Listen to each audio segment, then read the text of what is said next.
Good morning, good afternoon, or good evening, my colleagues. I am Dr. Samir Elkafrawy, Head of Anesthesia and the ICU Department, Saudi Hospital in Yemen. My thanks go to the SciTech Central Conferences Organization for their invitation to this World Seminar on Surgery and Anesthesia. Our topic today is about balanced hyperosmolar therapy, a new star emerging in the hyperosmolar therapy using 3% hypertonic saline and 20% mannitol versus an equiosmolar volume of both agents, a new approach to achieve hemodynamic stability in supratentorial tumor resection. Our objectives will be firstly, importance of brain dehydration during supratentorial brain surgeries. Secondly, agents used to dehydrate the brain, mechanism of hyperosmolar therapy, side effects of hyperosmolar agents, and the new emergence of the balanced anesthesia as a new hypothesis. Firstly, indications of hyperosmolar therapy as anesthetists. The major challenge we face during such surgeries is always related to the proper brain relaxation. This is for two reasons. Firstly, facilitation of surgical procedure. Secondly, decrease or omit of related morbidities like delayed recovery from severe brain edema or surgical or technical problems. As we all know, sometimes we could never close the cranium after craniotomy, so patients may be sent to the SICU with a bulging brain with its subsequently like brain infarction, brain abscess, and so on. Agents used in hyperosmolar therapy, it was a long story starting in the 19th century. Firstly, with purgation through the gastrointestinal tract, dextrose 50%, rectal magnesium sulfate, urea, dimethyl sulfoxide, albumin, and steroids. But actually, the first organized work or original article was done by Dr. Weed and McBain in 1919 about the effect of osmolarity on reducing brain bulk. Mannitol was introduced in the 1960s and adopted solely through the 80s. In the last decades, hypertonic saline in different concentrations was introduced as an alternative hyperosmolar therapy during supratentorial brain surgeries. Actually, both agents were evidenced to be effective in reducing brain bulk. And we remember we started work in our unit in 1993. It was only mannitol there, and we had a lot of problems with when using only mannitol in dehydrating the brain. So the advance of using hypertonic saline was very successful worldwide. The mechanism of action of hyperosmolar therapy in general, if we can look at this diagram, here the intercellular compartment and the extracellular one, which is the intercellular and the intravascular. When in normal circumstances, there is always an equilibrium because both are connected freely together. So there is an equilibrium between the intracellular and extracellular space.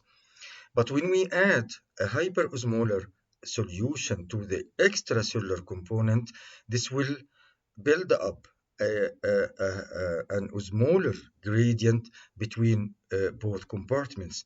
So water will be shifted from the hypoosmolar to the hyperosmolar space, which is in these circumstances is the extracellular fluid. Of course, this happens through the blood-brain barrier. So there is one definition we should all know. What's called reflection coefficient is usually used to determine the relative permeability of blood-brain barrier to solutes. When a solute has a RC of 1 or close to 1, this means it's impermeable. The blood-brain barrier is impermeable to this solute. But when RC is 0, this means the blood-brain barrier is freely permeable for this agent. Hypertonic saline has RC of 1. This means the blood-brain barrier is completely impermeable to hypertonic saline. And mannitol 0.9. So it's also close to the 1 RC. So it's impermeable, but with a lesser degree than hypertonic saline. Hypernatremic state, increase in serum sodium of hypertonic saline leads to the release of antidiuretic hormone, which enhances the reabsorption of water by the kidneys. So when we are using hypertonic saline, we are enhancing the reabsorption of water by the kidneys back to the intravascular space. In contrast, mannitol causes decrease in serum sodium load due to the initial hemodilution. Then its diuretic effect comes, leading to gradual hypernatremia. So both agents have opposed mechanisms. Hypertonic saline retain water inside the intravascular space, but mannitol get rid of a huge amount of urine output from the intravascular space. Once water is shifted from brain tissues, both agents differ in their behavior. Mannitol, as an inert agent, has a strong diuretic effect, which leads consequently to a significant water loss through the kidneys. In contrast, hypertonic saline, as an active substance, preserves the intravascular volume with minimal water loss.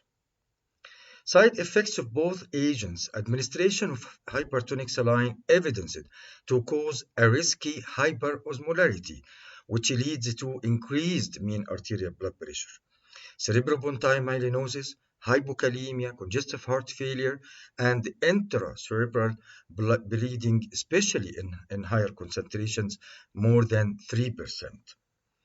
Mannitol may predispose or usually predispose to a lowered mean arterial blood pressure, potassium depletion, acute renal failure, pulmonary congestion, acidosis, and is also claimed to the most common side effect we faced during the era of using mannitol, which is rebound intracranial hypertension. Here comes our hypothesis. The extreme alterations of mean arterial blood pressure during brain surgeries may carry a significant risk regarding surgical outcome and ICU stay. So, the need for a satisfactory brain relaxation is weighed against the stability of hemodynamics during such surgeries, because both agents, mannitol and the hypertonic saline, are evidenced to be effective in brain relaxation. So we hypothesized that administration of a balanced regimen of both agents can minimize the undesired effects on the patient's hemodynamics, especially mean arterial blood pressure, which is usual when each one is administered solely with the achievement of a satisfactory brain dehydration. The idea came into our mind. What will happen if we can combine in the same patient the usage of both agents with the same hyperosmolar load that we use usually with hypertonic saline? So, methodology of our study, which we have published 2 years ago or more than 1.5 years, about balanced hyperosmolar therapy, me and Dr. Islam Kandil and Dr. Mahmoud Khamis. And in this study, we designed the methodology of this study, starting from this flow chart, and grouping of the study was three groups. One group, hypertonic saline, which were receiving 3 ml kg 3% sodium chloride infusion. And as we know, sodium chloride has 1.027 milliosmol per milliliter. This can be given over 30 minutes. And Mannitol group receiving 3.2 ml per kg, Mannitol 20%. And as we know, Mannitol has 1.099 milliosmol per milliliter. But our study group was this combined group, which received 1.4 ml kg Mannitol 20% as an infusion over 15 minutes, followed by 1.5 ml kg 3% sodium chloride infused over 15 minutes. So the total in this group, our study group, total infusion will be given over 30 minutes, like other two groups, which will be the same hyperosmolar load. Data outcome was very comprehensive. We recorded baseline data, all baselines. We recorded all previous parameters every 30 minutes after the end of the infusion, 90 minutes, 150 minutes, and then everything was recorded, including fluid intake, urine output, and blood loss as a total for at the end of the operation.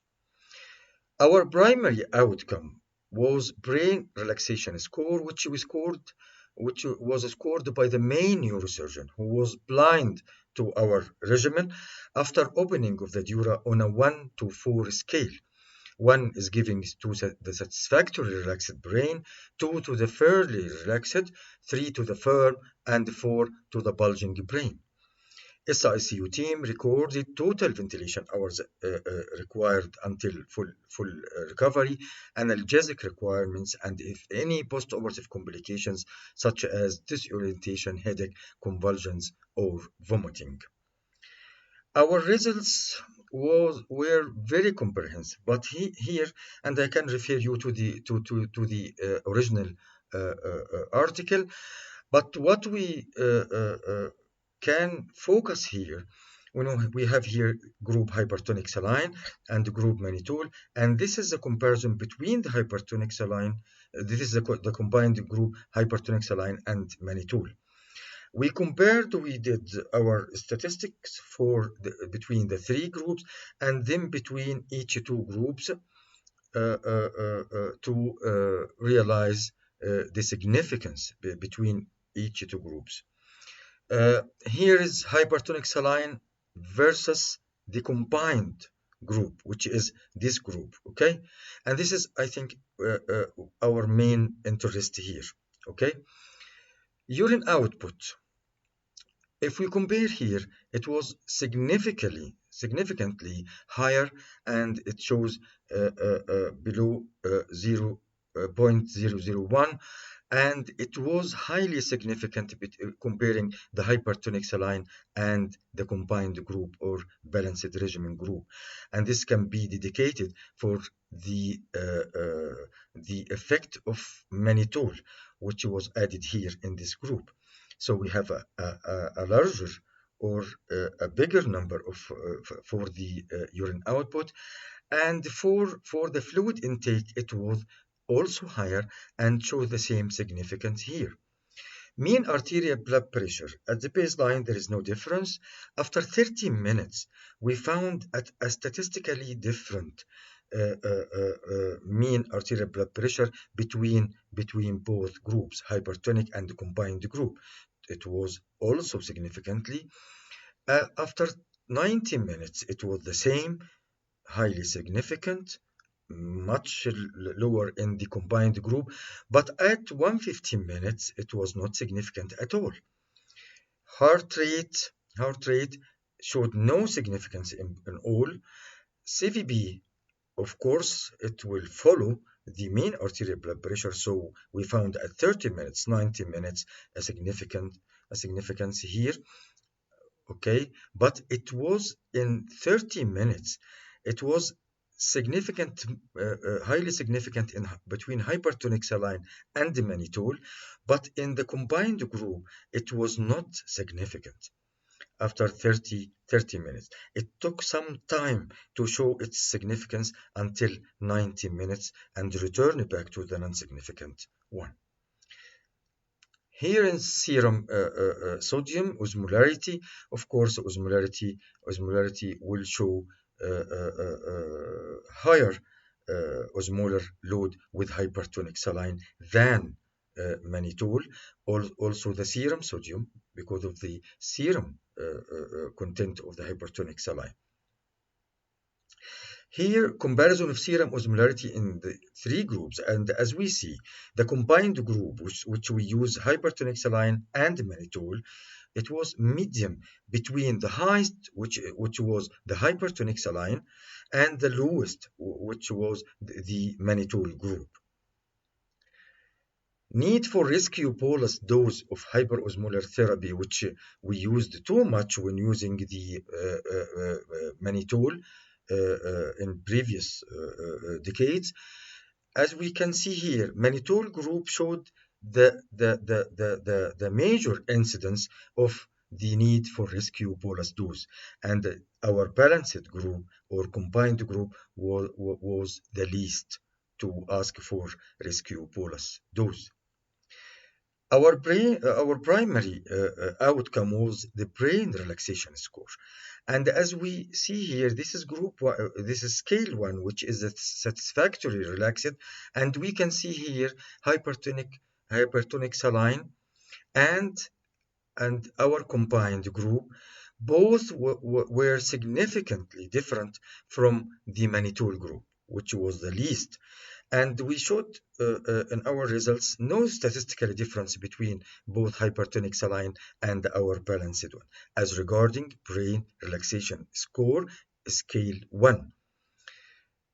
In the firm and bulging one, mannitol group showed higher or significant difference between mannitol and the other two groups in firm and bulging. And this is also, as we told before, due to the effect of hypertonic saline and its hyperosmolar load, which causes more hyperosmolarity in the intravascular space, so more relaxation to the brain. Our conclusion is, to our knowledge, this study is the first to use balanced hyperosmolar therapy term through the administration of both 3% hypertonic saline and 20% mannitol consecutively during such surgeries. Consecutively means we use one agent over 15 minutes and the other agent after other 15 minutes. The tailoring of a consecutive doses of both agents equivalent to the osmolar load of 3 ml/kg, 3% hypertonic saline resulted in first, satisfactory brain relaxation, more stable and steady hemodynamic status, smooth anesthetic management, and negligible side effects. Thank you for joining us today, and see you inshallah next conference. Thank you.